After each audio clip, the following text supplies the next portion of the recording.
Então vamos lá. Dando continuidade à nossa série de aulas sobre como escolher um computador para 2025, nós vamos fazer uma rápida recapitulação e hoje a gente vai falar sobre a escolha do processador. Tá? Então, recapitulando, você já pegou o seu caderninho que eu pedi para você fazer? Caderninho lá escrito Curso do Professor Marcelo, diferentes cores de caneta. Se não pegou, dá tempo ainda. Pega lá para a gente começar a aula. Depois você me fala se a iluminação hoje tá boa, se o áudio tá bom, você faz o comentário aí, tá? No campo dos comentários. Pegou o caderninho? Vamos lá. Uma rápida recapitulação. Quando você for escolher então o teu computador, você tem que levar em consideração a primeira coisa, o teu espaço físico. Se você tem uma área física disponível para você colocar o teu computador. Se você tem espaço físico, você pode optar por um PC ou desktop, igual da imagem. Tá? PC de personal computer, computador pessoal, ou desktop, computador de mesa. Eu tenho na minha casa, eu prefiro. Por quê? Por dois motivos. Primeiro, porque eu tenho um móvel planejado, aonde essa peça grande que você está vendo, essa torre que se chama gabinete, ela vai acoplada nesse móvel. O monitor fica em cima e eu tenho uma gaveta onde eu ponho o teclado e o mouse. Tá? Outra razão pela qual eu prefiro o desktop é porque na hora de eu fazer um upgrade, você já sabe, se você assistiu às outras aulas anteriores, você já sabe o que significa upgrade, que é o ato de você melhorar os componentes internos, é mais fácil e mais barato no caso do desktop. Tá? Depois nós temos o computador notebook ou laptop. Laptop mais conhecido nos Estados Unidos, notebook todo mundo já sabe o que é. É um livro de notas, traduzindo a grosso modo. Né? O notebook ele ocupa um menor espaço, então você pode colocá-lo numa escrivaninha, numa mesinha, na mesa da sala. Né? Só que a diferença é que ele é menor. Existem notebooks maiores, 17 polegadas, não sei se tem 20 polegadas, não me recordo. Mas até 17 acredito que sim. Para mim, não serve. Minha visão tem decaído muito rápido, então eu tenho sentido necessidade de um vídeo, um monitor maior, um teclado grande. O notebook, você pode acoplar um teclado a ele sim. Nós vamos ver isso quando a gente falar sobre teclado. Tá? O problema do notebook que eu vejo é que na hora de você fazer um upgrade é mais difícil, porque os componentes são menores, eles são todos lacrados dentro dessa caixinha que você está vendo, isso encarece o produto final, tá? E então upgrade fica bem mais caro do que o upgrade no desktop. Ok, depois nós falamos a respeito de um componente interno, que é um componente de armazenar informações chamado HD, hard disk, de disco rígido. Disco rígido porque ele é duro. Eu tenho aqui um exemplo, aqui, olha que legal. Isso aqui é um HD antigo que eu tenho, ó. Né? Se você der na cabeça do seu colega, você quebra a cabeça dele, mas não quebra o disco rígido. Ele é hard disk, um disco duro, tá? Ele é um dispositivo para armazenar informações. Aqui dentro vão os programas do computador, vão os jogos do computador, vão as suas fotos, vão os seus documentos, tudo, tá? Os documentos que você faz em Word, as cartas que você digita, tá? Não, não é os e-mails que você manda, não seria isso. Depois nós vamos trabalhar com e-mails. Mas os programas que você usa para enviar e receber e-mails vão armazenados dentro do disco rígido, sim, por que não? Tá? Então, o disco rígido ele é um dispositivo que vai dentro do computador, é interno, você não fica vendo. E uma coisa que a gente falou sobre o disco rígido é que quando você for comprar um computador, aliás, eu quero até fazer um comentário. Na aula passada eu disse que a aula de hoje eu iria trazer alguns anúncios para a gente poder analisar os anúncios de computadores juntos. Não vou fazer isso agora não. Vou deixar para o final desse mini curso, tá? Que aí então depois que a gente tiver definido, que a gente tiver estudado todos os componentes, eu acho que a gente vai poder ver o anúncio de uma forma mais fluida, vai ficar melhor, tá? Então nós falamos que o disco rígido, quanto maior a capacidade de armazenamento, veja, a capacidade de armazenamento não implica no tamanho do disco rígido, ele não precisa ser grande, não precisa aumentar o volume físico dele. É esta mesma caixinha, tá? Mas a capacidade de armazenar informações, certo? É o que vai ser melhor para você, tá? Então você deve verificar. Esse disco rígido, ele tem uma capacidade de 1000 gigabytes.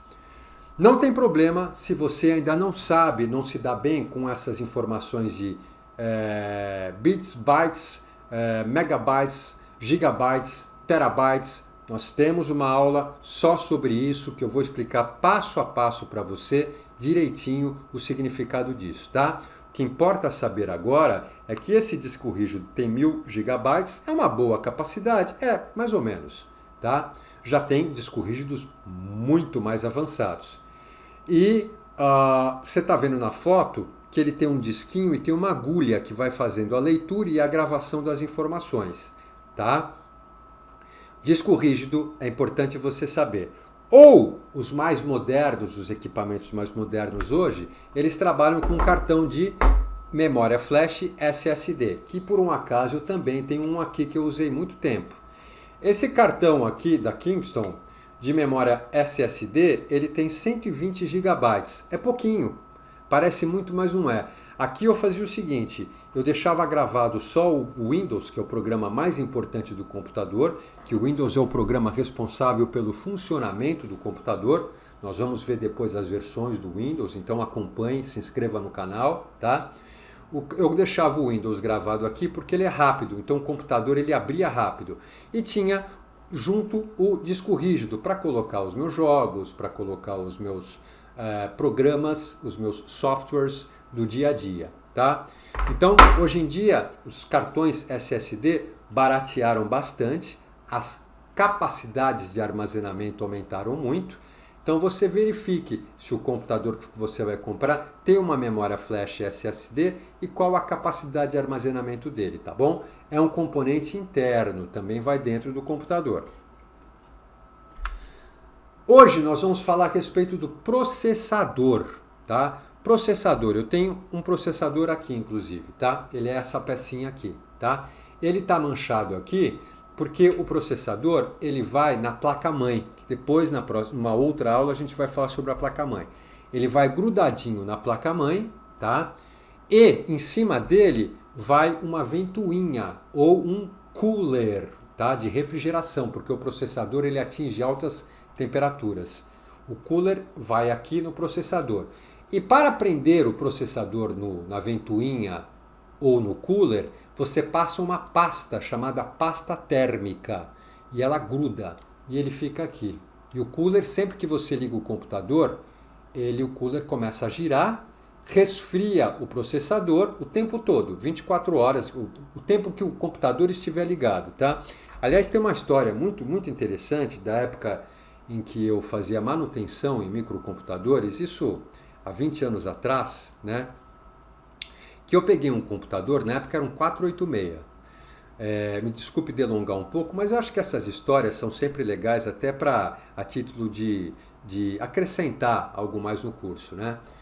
E eu peguei um computador para fazer uma manutenção e o caso do computador, o problema dele era o seguinte, você ligava ele e depois de alguns minutos dele estar funcionando, ele desligava. Você ligava ele de novo, ele trabalhava alguns minutos e desligava.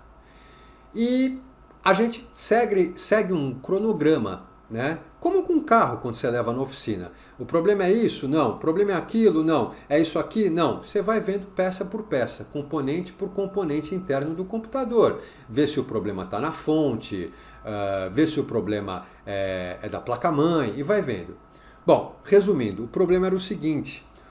O cooler do computador, que é o que eu falei para você, que é o que mantém o processador resfriado, ele estava queimado, a ventoinha estava queimada.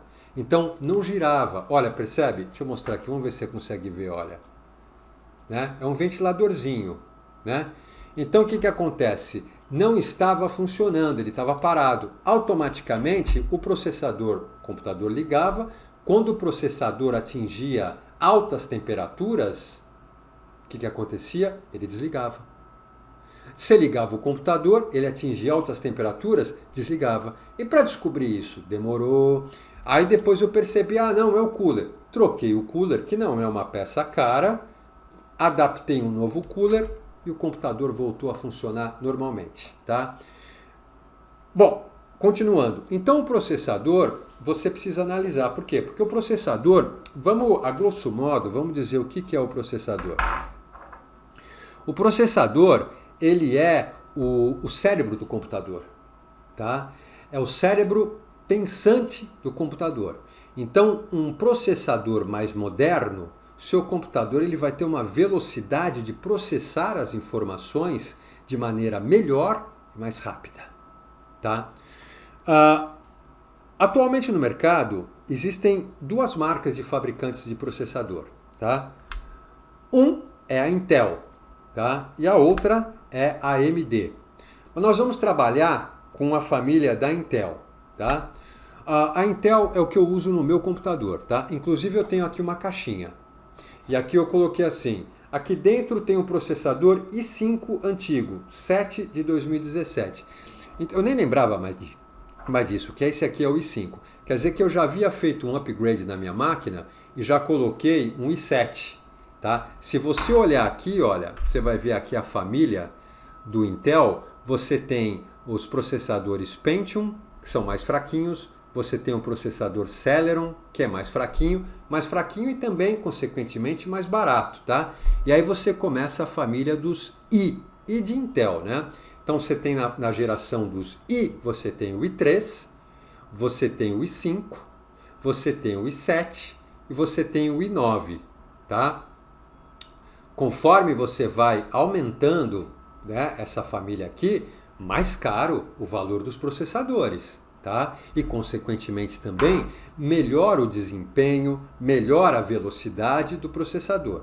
Como eu disse para você, esse processador que eu tenho aqui nas minhas mãos, que é o processador antigo que eu troquei em 2017, nós estamos agora em fevereiro de 2025, quando eu gravo esse vídeo, esse aqui é um i5. Tá? E eu fiz um upgrade para um i7, que está aqui. Ok. Professor, que processador que eu devo escolher? Escuta, não se preocupa com isso. Não vai ver os vídeos no YouTube. Quer dizer, não é que eu não quero que você veja os vídeos, não é isso.